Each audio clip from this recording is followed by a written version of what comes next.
Hey, this is Lewis, and let me show you right now why this NOCO Boost Plus jumpstart cable battery pack right here is perfect for you if you need an emergency backup system for your vehicle. If your vehicle stalls out in the middle of the road and you need a quick jumpstart, this is your go-to. So let me show you exactly how this works and how to jumpstart your car, your battery, if it's not starting up properly. All right, so the first thing you want to do is obviously just make sure that this battery pack is fully charged. So you can do that very easily with the cable that it comes with.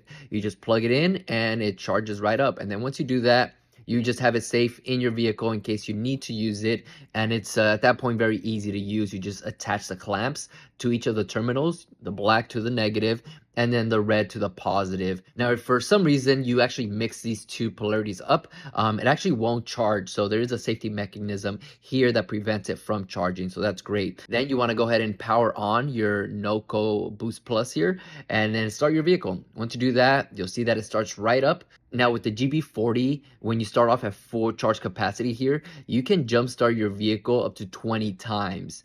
You can also charge your other devices. You'll see here that I'm charging up my iPad effortlessly. Just plug in your USB cable to the output port here, and you'll be able to charge your devices as well. All right, there you go. I highly recommend the NOCO Boost Plus battery pack here to jumpstart your vehicle. It's great. It comes in handy for those emergency moments if you're ever stuck out in the middle of the road somewhere and you need a quick jumpstart.